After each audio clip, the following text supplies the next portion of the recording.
요한일서 1장 3절 말씀 같이 읽겠습니다. 우리가 보고 들은 바를 너희에게도 전함은 너희로 우리와 사귐이 있게 하려 함이니 우리의 사귐은 아버지와 그의 아들 예수 그리스도와 더불어 누림이라. 아멘. 요한일서 세 번째 시간입니다. 사귐을 위한 전파입니다. 남자든 여자든 간에 사랑에 빠졌다는 증거들이 여러 가지가 있지만 그 중에 하나가 무슨 일을 해도 상대방을 생각한다는 것입니다. 멋진 곳을 여행하면 그 사람하고 같이 왔으면 좋겠다. 맛있는 음식을 먹을 때도 그 사람하고 같이 먹었으면 좋겠다. 예쁜 옷을 봐도 저 사람이 입었으면 좋겠다. 그 사람이 입었으면 좋겠다. 그죠? 좋은 영화가 나왔다 그러면 그 사람하고 같이 갔으면 좋겠다. 이런 것들이 사랑에 빠졌다는 증거입니다. 그래서 젊은 남녀가 자신이 사랑에 빠졌는지 빠지지 않았는지 스스로 진단할 수 있는, 그러니까 좋아하는 것 같은데 아닌 것 같기도 하고 이런 애매한 관계, 요즘에 썸이라고 이렇게 이야기하죠. 그 관계에서 내가 이 사람을 좋아하는가 안 좋아하는가를 확실하게 스스로 진단하기 위해서는 먹을 때 자꾸 뭘 먹을 때도 그 사람이 자꾸 생각나고 어디를 가도 자꾸 그 사람이 생각나고 이러면 내가 지금 그 사람을 많이 좋아하고 있구나, 이렇게 이제 스스로 진단하게 되는 것이죠. 자, 근데 이제 요거를 조금 더 깊이 한번 생각을 해볼게요. 자, 왜 그럴까요? 왜 자꾸 그 사람이 생각날까요? 왜냐하면 그 사람하고 함께 하면 보통의 의미보다 더 큰 의미를 갖게 됩니다. 예를 들어 쉽게 말해서 추억이 돼요. 추억이. 예를 들면은 저희 집 근처에 이제 짬뽕집이 하나 생겼습니다. 중국집인데 그냥 짬뽕집이라고 하더라고요. 네, 짬뽕집이 하나 생겼는데 맛있나 봐요. 가봤어요. 지난주에 처음 가봤어요. 생기고 처음 가봤는데 맛은 있더라고요. 근데 이제 어쨌든 거기 점심시간이 되면요 줄을 서서 먹습니다. 밖에 이렇게 화이트보드 놔두고 1, 2, 3, 4, 5, 6, 7, 8, 90 막 이래가지고 숫자 사람들이 자기 이름을 막 써요 거기다가. 그래서 줄을 서가지고 막 먹고 이 땡볕에 밖에서 줄을 서가지고 그걸 먹겠다고 그러고 있는 거죠. 근데 이제 그렇게 이제 유명하고 맛있는 짬뽕집이 있다고 치자고요. 그러면 그냥 내가 거기 나 혼자서 아니면 그냥 아는 사람들하고 거기 가면 그냥 맛있는 음식을 먹으러 간 거예요. 그죠? 그런데 사랑하는 사람하고 가면 거기는 우리가 함께 했던 추억의 장소가 되는 겁니다. 네. 그렇게 되는 거예요. 반대로 생각해 보면 됩니다. 반대로 생각해 보면 그냥 나 혼자 가거나 그냥 내 아는 사람들하고 되게 맛없는 식당을 갔다고 생각을 해보자. 되게 맛없는 식당. 그러면 밥 먹고 되게 맛없어. 그냥 싫은데요 거기는. 그런데 되게 맛없는 식당이라도 진짜 사랑하는 사람하고 가잖아요. 그것도 추억이 됩니다. 여기 전에 왔었는데 진짜 맛없었지 이러면서 웃으면서 이야기한다니까요. 그래서 함께 한다는 것이 그런 하나의 추억을 만드는 아주 그런 보통의 의미보다 더 나은 어떤 높은 의미를 갖게 만드는 그런 효과가 있는 것이죠. 자, 그래서 집에서 부부간에 외식을 식구들끼리 가족들끼리 외식을 할 때도 참 산통 깨지는 소리가 뭐냐면 이 돈이면 집에서 해 먹지 이거 먹으러 여기까지 왔나 정말 여러분들 혹시라도 자녀들이 그런 거 사주고 그러면은 절대 그런 소리 하지 마세요. 정말로 하지 마세요. 그러니까 같이 하면 의미가 있는 거예요. 그러니까 남편이 아내를 위해서 혹은 아내가 남편을 위해서 생각을 해서 그죠? 생각해서 이렇게 같이 막 자기가 여기가 좋을래나 저기가 좋을래나 막 고민해가지고 여기 가자 해가지고 아내 꼬셔가지고 이렇게 갔는데 이거 먹으러 여기까지 왔어? 이러고 이제 이래버리면 이제 다시는 안 하고 싶은 그런. 어쨌든 그렇게 좀 같이 한다는 거, 사랑하는 자녀, 사랑하는 부모님, 사랑하는 배우자와 함께 한다는 그 가치를 좀 여러분들이 좀 깨달으셔야 돼요. 그걸 알아야 돼요. 같이 했다는 게 맛없는 음식을 먹어서 야 그때 우리 여기 진짜 맛없었지 웃으면서 이야기할 수 있다니까요. 그게 추억이 돼버리면 자 어쨌든 오늘 말씀에서 사도 요한은 우리가 보고 들은 바를 너희에게 전하였다 이렇게 이야기합니다. 이게 사랑입니다. 보고 들은 바를 너희에게 전한 것이 사랑하는 방법 중에 하나입니다. 예수 그리스도께서 우리를 사랑하신 방법이 두 가지가 있죠. 첫 번째는 자기의 목숨을 우리를 위하여 내어놓으신 것이 첫 번째 사랑이고, 두 번째 사랑이 아버지께 보고 들은 바를 우리에게 알게 한 것, 그것이 예수 그리스도의 사랑입니다. 그러니까 우리가 다른 사람을 사랑하는 방법은 그들의 죄를 용서해 주는 것과 또 하나는 뭐냐면 그들에게 참 하나님을 전해 주는 것, 그것이 사랑입니다. 그러니까 여러분들이 정말로 누군가를 사랑한다, 그게 뭐냐면 내가 그 사람을 뭐 하는 거야?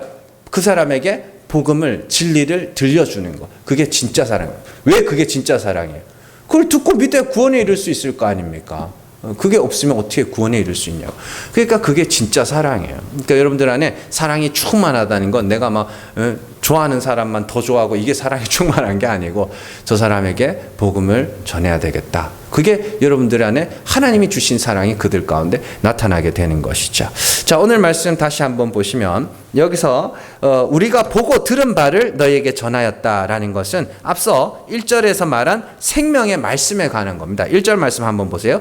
태초부터 있는 생명의 말씀에 관하여는 우리가 들은 바요, 눈으로 본 바요, 자세히 보고 우리의 손으로 만진 바라. 그렇게 돼 있죠. 그리고 3절에서는 그걸 줄여서 우리가 보고 들은 바를 너희에게도 전하였다. 이렇게 이야기를 하는 겁니다.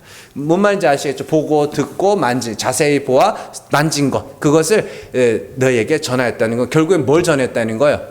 예수께서 나타내신 하나님에 대해서 전했다는 뜻입니다. 그래서 사도 요한이 말하는 보고 들은 바를 너희에게 전하였다는 것은 예수 그리스도를 통하여 그들이 참 하나님을 알게 되었고, 그런 말미암아 예수께서 나타내신 참 하나님을 다른 사람들에게 뭐 했다고요? 전하였다라는 뜻입니다. 자, 이는 어떻게 보면 당연한 수순입니다. 당연한 수순이에요. 특별한 일이 아니라고요. 제가 뭐 자주 말씀을 드립니다만은 서신서에 사도 바울이나 베드로나 요한이나 이런 서신서들을 보면요, 전도해라 말이 잘 안 나옵니다. 잘 안 나와요. 왜냐하면 그때 당시에는 당연한 거였기 때문이에요. 당연한 거였기 때문에. 그러니까 사람이 숨 쉬어라 그래요? 숨 쉬어라 그래요? 잘 안 그러죠. 왜요? 그 당연한 거니까. 걸어 다닐 때도 오른발, 왼발, 오른발, 왼발 막 그래요? 아니잖아요. 그 돌 지나서 이제 걸음마 떼면 지가 알아서 걷잖아요. 당연하게. 너무나도 당연한 거기 때문에. 그 당연한 걸 억지로 시키는 게 더 힘듭니다. 여러분들 그거 아세요? 이 컴퓨터나 지금 로봇 기술이 굉장히 많이 발전했잖아요. 로봇이 구현하지 못하는 게 뭘 것 같으세요? 예? 자, 산수 우리보다 잘해요, 못해요? 수학 우리보다 훨씬 잘하죠. 국어는요, 우리보다 훨씬 잘합니다. 음악 이런 거 우리보다, 지식은 우리보다 많아요, 적어요? 훨씬 많죠. 바둑 같은 거는 이제는 사람이 거기서 이 AI한테 배우고 있는 입장이죠. 실제로 바둑 기사들은 그렇게 공부를 합니다. 그러니까 지식적인 부분은 컴퓨터가 월등히 앞서가는데, 컴퓨터가 절대 제대로 100% 완벽하게 구현하지 못하는 게 뭐냐면 걷는 겁니다. 걷고 물건 들고, 이거 우리 너무 당연하게 하는, 너무 쉽게 하는 거 있죠. 이걸 컴퓨터의 로봇이 구현을 못 해내요. 제대로 구현해내지 못합니다. 그러니까 여러분들이 많이 움직이셔야 돼요. 몸을 많이 쓰고 몸의 근육을, 다양한 근육을 쓰고, 그러면 훨씬 더 뇌에 더 좋습니다. 치매 안 걸리려면 운동하셔야 돼요. 그러니까 제가 말씀드린 게 뭐냐면 당연한 걸 억지로 하게 만드는 게 사실은 더 어렵습니다. 근데 초기 기독교, 초대교회 성도들은 복음을 전하는 게 뭐였어요? 당연했어요. 왜냐하면 그들에게는 뭐였어요? 성령이 임했거든요. 자, 한번 볼게요. 마태복음 5장 14절 말씀 같이 읽습니다. 너희는 세상의 빛이라 산 위에 있는 동네가 숨겨지지 못할 것이요. 사도행전 1장 8절 말씀 같이 읽습니다. 오직 성령이 너희에게 임하시면 너희가 권능을 받고 예루살렘과 온 유대와 사마리아와 땅끝까지 이르러 내 증인이 되리라 하시니라. 아멘. 잘 보세요. 여기 명령형이 있어요, 없어요? 이 두 말씀에 명령이 있어요, 없어요? 예? 명령이 있어요, 없어요? 없잖아요. 빛이 되라 그래요? 예? 빛이라. 너희는 빛이야. 선언이잖아요. 증인이 되라 그래요? 증인이 될 거야 라고 말하죠. 명령하지 않아요, 예수님이. 제가 자주 말씀드리는 거예요. 그러니까 이거를 자꾸 사람들에게 강요를 하는데, 빛이야 라고 하셨어요, 예수님은. 빛이 되라고 하지 않으셨어요. 너희는 빛이야. 그건 무슨 말이냐면, 예수님이 제자들을 향하여 세상에 빛이 되라고 명령하지 않으시고 빛이라 선언하시며, 성령이 임하면 증인이 되라 하지 않으시고 될 것이라고 말씀하신 것은, 자, 그리스도의 얼굴에 있는 하나님의 영광을 아는 빛이 반드시 너희 마음에 비칠 것이고, 그로 말미암아 너희는 그 받은 빛을 반드시 뭐하거라? 비출 거야. 될 거야. 그렇게. 성령이 그들에게 임하면 그들은 반드시 뭐예요?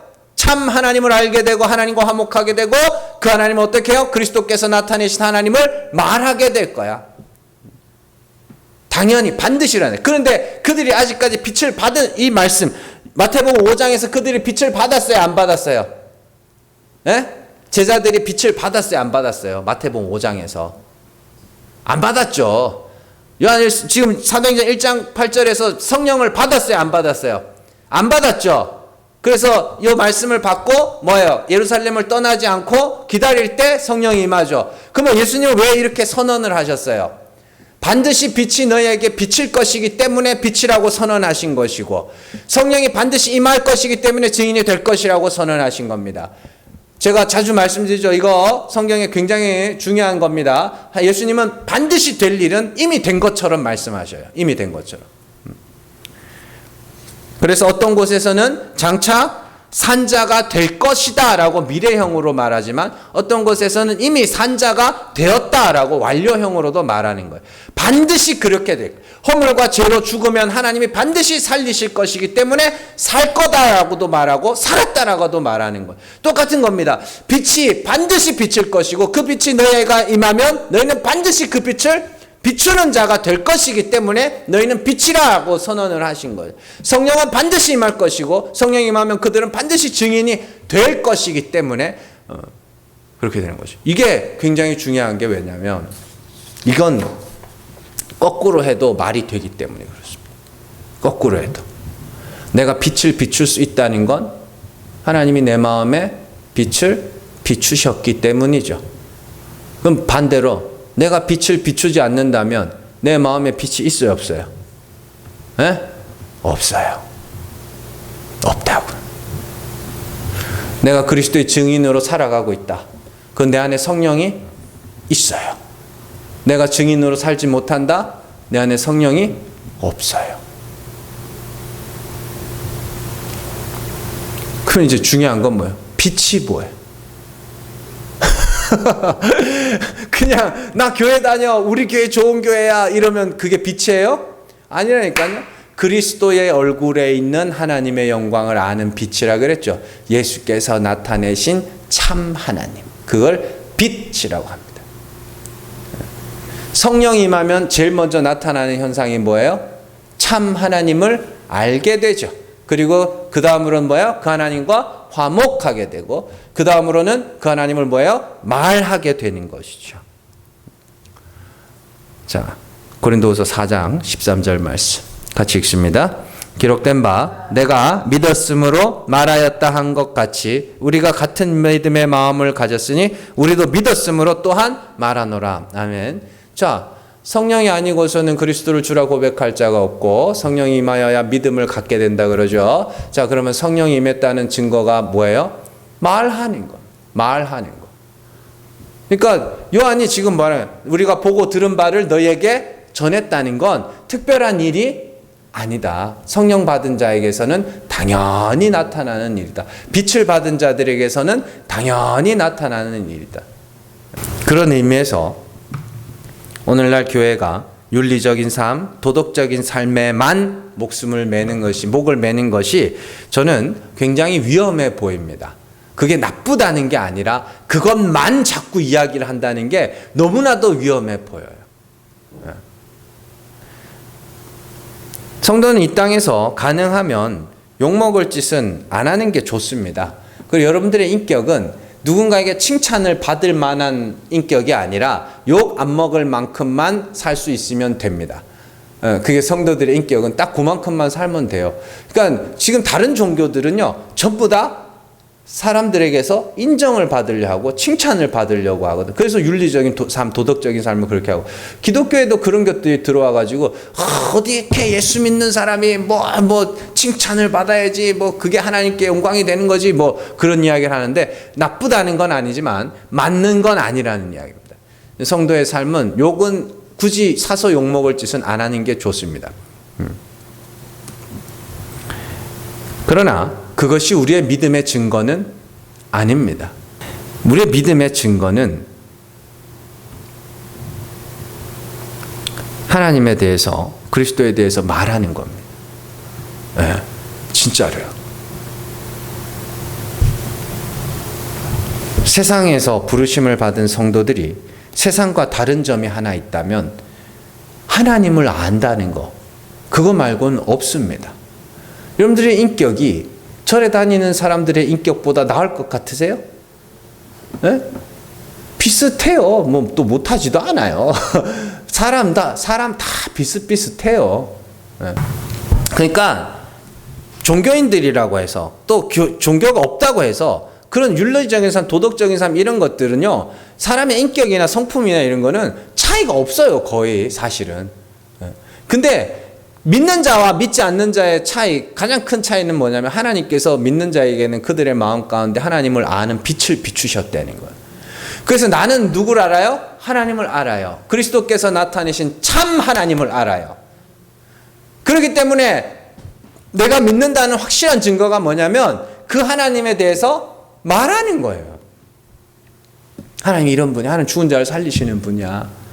성경의 이야기가 아브라함의 이야기 같은 거 해주면서 왜 75살 때 아들 준다고 그러놓고 왜 100살 때 줬게? 막 이러면서 이제 이렇게 하나님에 대해서 말해주는 거죠. 예수님의 죽으심과 부활이 왜 그렇게 중요할까? 아들이 아버지를 참 하나님이심을 증명한 사건이야. 그래서 부활이 없으면 기독교가 존재할 수 없다. 이렇게 이야기해요. 이런 것들이 우리가 하나님을 아는 빛을 받았다는 증거예요. 그런데 오늘날 교회들이 자꾸 윤리적인 삶, 도덕적인 삶을 강조하면서 진리를 말해주지 않는 거예요. 진리를 말하라고 시키지 않아요. 그건 위험한 겁니다. 그건 교회가 스스로 교회임을 거부하는 겁니다. 자, 그럼 왜 사람들은 진리를 말하지 못하는가? 두 가지 이유가 있습니다. 첫 번째는 뭐냐면 그들이 진리를 알지 못하기 때문입니다. 사실 교회를 다니는 사람 중에 진리라는 단어 자체가 뭘 의미하는지도 알지 못하는 사람이 태반입니다. 한번 주변에 교회에 다니는 사람들 있으면 한번 물어보세요.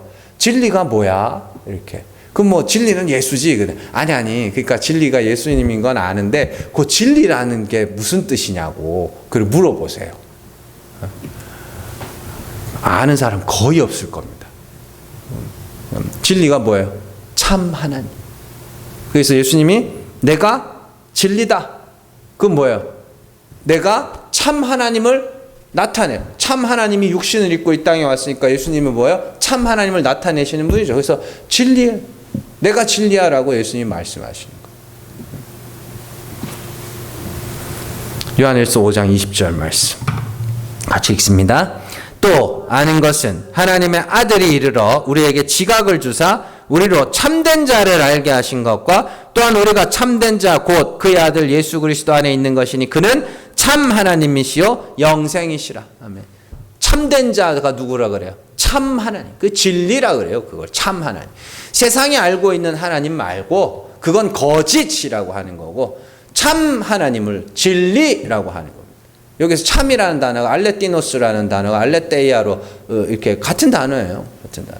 참 하나님. 그래서 진리를 알면 어떻게 자유케 돼요? 우리가 진리를 알지니 진리가 너희를 자유케 하리라. 어떻게 자유케 돼요? 참 하나님이 예수께서 나타내신 참 하나님 죽은 자를 살리시는 하나님이시죠. 그래서 내가 율법으로 말미암아 내 죄와 허물들을 고백하고 율법으로는 의에 이를 수 없음을 인정해버리고 그 율법에 대해 죽는 겁니다. 그래서 율법 전체를 어긴 자처럼 낮아져서 하나님의 긍휼을 부르짖을 때 그가 구원을 얻는다는 거예요. 그럼 우리가 어디서 풀려나는 거예요? 율법을 열심히 지켜서 내가 점수를 높이 쌓아서 구원에 이르러야지 하는 그 율법이라는 감옥에서 벗어나게 되는 겁니다. 그걸 자유의 율법. 그래서 우리를 죽이는 율법을 자유의 율법이라고 하고 내가 살게 만드는 율법을 깨닫지 못한 율법이라고 사도 바울이 그렇게 이야기를 하는 것이죠. 그게 자유, 풀려남. 그래서 참 하나님을 알지 못하는 자들이 그 하나님을 알지를 못하니까 자꾸 뭐해요? 이렇게 사세요 저렇게 사세요만 하는 거예요. 참 하나님을 아는 자들은 하나님은 죽은 자를 살리시는 하나님이야. 그러니 죄와 허물로 뭐예요? 죽어라. 죽어야 돼. 어떤 사람은 살인죄로 죽는 거고 어떤 사람은 간음한 죄로 죽는 거고 어떤 사람은 거짓말한 죄로 죽는 거고 그렇게 죽는 거예요. 자신의 각자의 죄로 말미암아. 그게 사람을 자유케 하는 자들이죠. 구원에 이르게 하는 자들. 그래서 죽어서 뭐 해야 돼요? 하나님 불쌍히 여겨주세요. 나는 죄인입니다. 그래서 사람들에게 진리를 알려주지 못하면 어떻게 되는지 아세요? 참 하나님을 알려주지 못하면 평생을 염려와 두려움 가운데 살아가게 됩니다. 구원에 대한 염려와 두려움. 천국 가야지 천국 가야지 하는데 내심 마음에 뭐예요? 어떻게 해야 가지? 얼마나 착하게 살아야 가지? 제가 말씀드렸잖아요. 천주교는 5대5, 감리교는 9대1 뭐 이러면서 뭐 어디는 8대2 뭐 이러면서 그게 뭐야? 믿음 5, 행함 5 어떤 데는 믿음 9, 행함 1 이렇게. 그러면 그 행함 1은 얼마만큼 채워야 1이 차는 거예요? 네? 행함이 5라면 얼마만큼 착하게 살아야 그 행함 5를 채울 수 있는 거냐. 그 사람들은 일평생 동안 뭐예요? 염려와 두려움 속에 삽니다. 이걸 못 채웠을까 봐. 혹시나 못 채웠을까 봐. 그러나 참 하나님을 아는 자들은 뭐예요? 하나님이 불쌍히 여겨주셔야 되는 거지. 그걸 믿음 100%라고 하는 거예요. 자, 사람들이 진리를 말하지 않는 두 번째 이유는 사실 이게 중요한데 내가 돋보이지 않기 때문입니다. 진리라는 것이 신기한 이유는 참 하나님을 아는 빛을 내가 비춘다고 해서 사람들이 그것을 받아들이는 것이 아니기 때문입니다. 우리가 전한 복음을 너희가 누가 들었느냐 막 이러면서 로마서에서도 말하고 사도 바울이 고린도전서에서도 말하죠. 십자가의 도는 멸망당하는 자들에게는 미련하고 어리석은 것이고 부르심을 받은 자, 구원 얻는 자들에게는 하나님의 지혜와 하나님의 능력이 되고 내가 복음을 전하는 걸 고린도서에서는 그리스도의 향기를 바라는 거라고 합니다. 그리스도의 향기를 바랬더니 어떤 사람에게는 사망에서 사망에 이르게 하는 냄새가 되고 어떤 사람에게는 생명에서 생명에 이르게 하는 냄새가 되더라. 그러면 내가 전한 복음은 뭐예요? 내가 그 사람을 설득하고 그 사람을 믿게 만드는 것이 아니죠. 택하신 자들이 믿는 데 있어서 하나님이 우리를 사용하시는 것 뿐이죠. 그럼 내가 돋보여요? 안 돋보여요? 안 돋보여요. 그리고 심지어 우리가 복음을 전할 때 사람들이 말도 안 되는 소리라고 하면서 우리를 박해하고 손가락질하고 조롱하기까지 합니다. 마태복음 10장 24절에서 25절 말씀 같이 읽습니다. 제자가 그 선생보다 또는 종이 그 상전보다 높지 못하나니 제자가 그 선생 같고 종이 그 상전 같으면 족하도다. 집 주인을 바알세불이라 하였거든 하물며 그 집 사람들이랴. 아멘. 예수님을 보고 사람들이 바알세불, 귀신 들린 자라고 막 이야기했죠. 그런데 그가 보낸 제자들한테는 오죽하겠냐? 예수님의 말을 듣기 싫어서 예수님을 죽이려고 했던 자들이, 그 제자들은 죽이지 않겠니? 그리고 그 말씀 그대로 사도행전에서 제자들은 박해를 받고 매를 맞고 돌을 맞고 죽기도 하고 이렇게 다 살았죠. 그럼에도 불구하고 그들은 뭐 했어요? 성령을 받으면 뭐예요? 말했어요. 왜? 그건 당연한 수순이니까. 빛이 비치면 빛을 비춰라가 아니라 빛이 비치면 자동으로 빛을 비출 것이기 때문이에요. 성령을 받으면 증인이 되라가 아니라 증인이 될 수밖에 없는 거예요. 왜냐하면 생명길 걸어가는 자들이 보면 나머지 전부 사망길로 걸어가고 있는 것처럼 보여. 그러니까 그들이 나를 욕하든 손가락질하든 뭐 하는 거예요? 말하는 거야. 야야야, 그리 가면 안 된다. 그리 가면 안 된다. 그런 겁니다. 근데 세상의 평판에 목을 매다 보니 이 말을 못 하는 거예요. 그 말을 안 해. 그 우리가 요한복음에 가면 그걸 가짜 믿음이라고 합니다. 관리들 중에 예수를 믿는 자가 많대, 믿는다고 말하는 자가 없었다. 왜냐하면 출교를 당할까 봐 무서워서. 그건 믿음이 아니야 라고 이야기를 해요. 세상의 평판이 무서워서, 사람의 시선이 무서워서 그걸 못해? 그게 진짜야? 라고 묻는 겁니다. 그러니까 결국엔 어떻게든지 욕은 안 먹겠다는 건데, 뭐 근데 한번 잘 생각을 해보세요. 여러분들 그런 거 있습니다. 자, 뭔가를 하는 사람은 한 가지 이유만 있어도 그 이유를 갖고 해요. 안 하는 사람은 수만 가지 이유를 만들어서 안 합니다. 무슨 말인지 아시겠죠? 내가 어떤 사람이 자 공부를 하기로 했다 그래요. 너 공부 왜 그렇게 열심히 해? 나 공부 열심히 해서 돈 벌 거야. 그 하나의 이유만 갖고 있어도 얘는 공부를 해요. 근데 공부 안 하는 사람한테 왜 공부 안 해라고 물으면 날이 더워서, 날이 추워서, 날이 좋아서, 날이 따뜻해서, 날이 시원해서, 밝아서, 어두워서, 공부를 안 하기로 마음을 먹어놓고 이유를 계속해서 이유를 만들어요. 공부를 하기로 마음먹은 사람은 어떻게 해요? 한 가지 이유만 있어도 그 이유를 갖고 해요.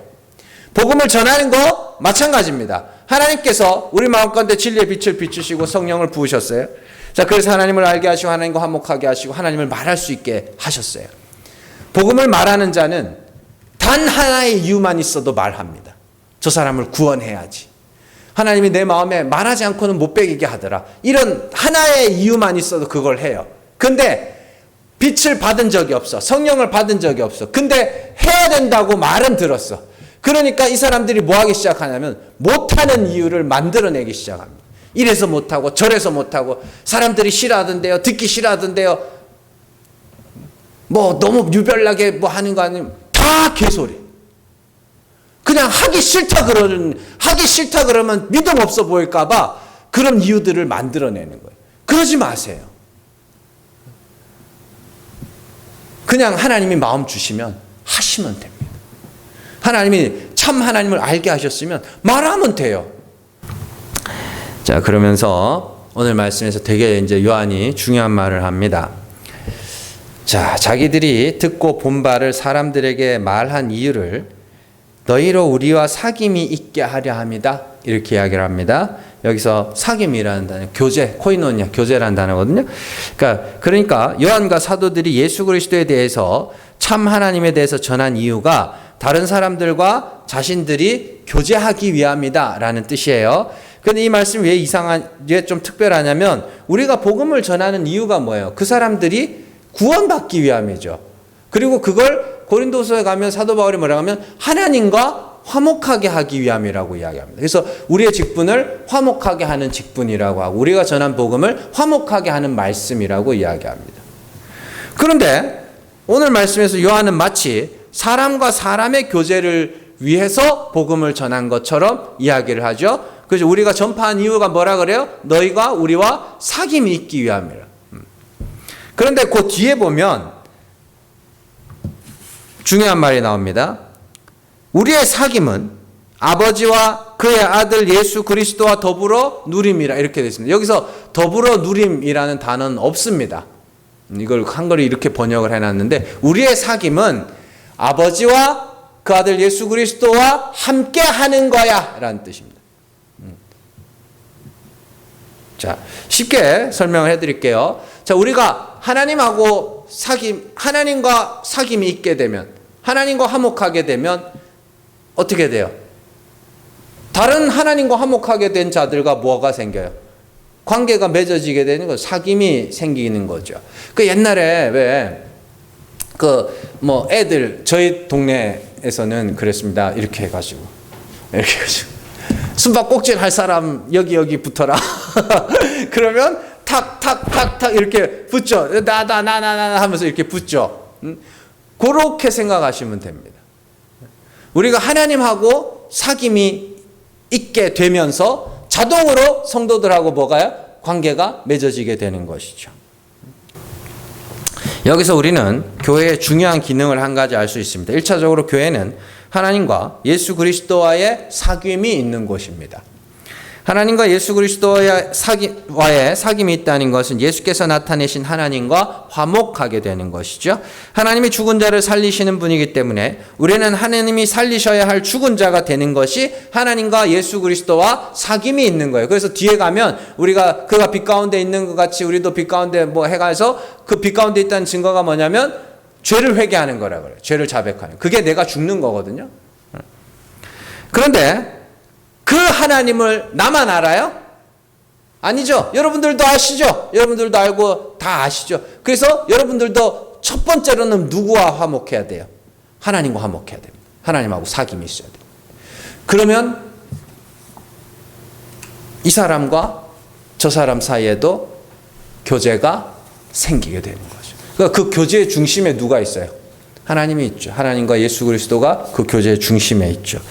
자, 이 과정에서 한 가지 주의할 부분이 있는데 교회는 사람과 사람이 만나서 교제하는 곳이 아닙니다. 아닙니다. 그게 그렇다고 교제하지 마! 이거는 아닌데 교제의 첫 번째는 하나님과의 화목이 먼저입니다. 그런 다음에 성도와 성도와의 관계가 이루어지는 것이죠. 자, 이런 경우에 우리가 아주 중요한 한 가지 이렇게 관계가 형성돼야 되는 이유가 있어요. 왜냐하면 이렇게 돼야 이 땅에서 하나님 나라를 맛볼 수가 있어요. 교회를 통해서 천국을 맛볼 수가 있다고. 에베소서 2장 11절에서 13절 말씀 같이 읽습니다. 그러므로 생각하라. 너희는 그때 육체로는 이방인이요 손으로 육체에 행한 할례를 받은 무리라 칭하는 자들로부터 할례를 받지 않는 무리라 칭함을 받은 자들이라. 그때 너희는 그리스도 밖에 있었고 이스라엘 나라 밖의 사람이라. 약속의 언약들에 대하여는 외인이요 세상에서 소망도 없고 하나님도 없는 자이더니 이제는 전에 멀리 있던 너희가 그리스도 예수 안에서 그리스도의 피로 가까워졌느니라. 아멘. 잘 보세요. 13절 말씀에 전에 멀리 있던 너희가 그리스도 예수 안에서 그리스도의 피로 가까워졌다라고 하죠. 그러면 여기서 말하는 너희가 누구예요? 예? 유대인과 이방인. 그 앞에 11절, 12절에서 설명한 게 그거예요. 유대인과 이방인이 에베소 교회에 한데 어울려 있었단 말이에요. 근데 원래대로라면 유대인들은 이방인하고 뭐예요? 교제를 안 하죠? 안 해요. 그런데 어떻게 이 두 무리가 어떻게 그 막힌 담이 헐어지고 어떻게 그 불화하던 자들이 화목하게 됐어요? 유대인이건 이방인이건 뭐 했어요? 그리스도 앞에서 허물과 죄로 죽었어요. 그로 말미암아 그들을 가로막고 있던 이방인과 유대인들을 가로막고 있던 율법이라는 막힌 담이 뭐 했어요? 허물어졌어요. 그들이 그러면 어떻게 그 율법이라는 막힌 담을 허물어질 수 있어요? 그리스도께서 십자가에서 죽으시자 하나님이 그를 죽은 자 가운데서 살려냈죠. 그걸 보고 저렇게 죽어야 내가 사는구나. 그래서 이방인들은 양심을 따라 죄와 허물로 죽었고 양심이 율법의 기능을 하잖아요. 유대인들은 율법을 가지고 죄와 허물로 죽었고. 그러니까 율법을 지키는 자와 안 지키는 자라는 막힌 담이 어떻게 됐어요? 허물어져 버렸죠. 율법을 얼마나 잘 지켰느냐는 아무런 의미가 없어졌어요. 이제는 그 율법을 통해서 자기 죄를 알고, 그죠? 내가 죽어버렸으니까. 하나님의 긍휼하심이 아니면 구원받지 못할 자로 이 사람도 유대인도 이방인도 이렇게 모두가 하나님이 불쌍히 여겨주셔야 되는 자리로 내려앉아 버리니까 그게 뭐예요? 하나님 나라, 천국. 그 천국은 서로 해함도 없고 상함도 없죠. 누구도 자기를 자랑할 수 없죠. 구원하신 하나님의 은혜만 찬송받는 곳이죠. 거기가 천국입니다. 그러면 이 땅에서 교회를 통해서 그 천국을 뭐 하는 거예요? 맛보는 거예요. 그래서 누가 잘난 사람이 교회는 아무도 없어요.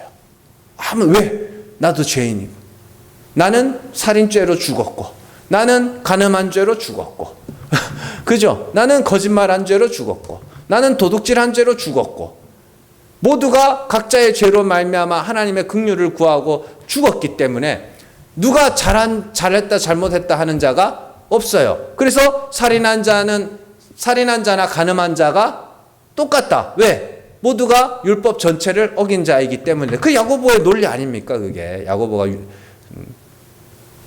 그래서 여러분들 먼저는 하나님하고 화목하셔야 됩니다. 절대적으로다가 하나님하고 화목하셔야 됩니다. 하나님이 자신을 그리스도를 통해서 우리에게 나타내신 이유는 화목하기 위해서 나타내신 겁니다. 그러니까 하나님하고 올바른 관계를 맺으셔야 됩니다. 하나님은 죽은 자를 살리시는 분이니까 여러분들 반드시 그 하나님 앞에서 단 1점도 챙기지 마시고 빵점으로 낮아지셔야 됩니다. 그 후에는 사람과 화목하셔야 됩니다. 내가 죽은 자여 하나님의 다시 살리심을 소망하는 것 같이 다른 성도들 역시 죽은 자로서 하나님의 다시 살리심을 소망하고 있는 자들입니다. 그러니까 우리 중에 더 잘난 자가 있어요? 없어요? 없어요. 네. 그래요? 맞죠? 부한 자가 있으면 돼야 안 돼요? 안 됩니다. 돈 많은 부한 자 아닙니다. 내 안에 많은 행위를 가진 부한 자가 되면 안 됩니다. 모두가 가난을 향해서 달려가야 됩니다. 그래서 이 교회를 통해서 여러분들은 천국을 맛보셔야 돼요. 이런 것이 천국이구나. 누구도 자기를 자랑하지 않는 것, 누구도 자기를 높이지 않는 것, 다른 이들을 함부로 정죄하고 판단하지 않는 것. 그런 교회, 그런 성도들의 모임이 되시기를 주님의 이름으로 축원합니다. 기도하겠습니다.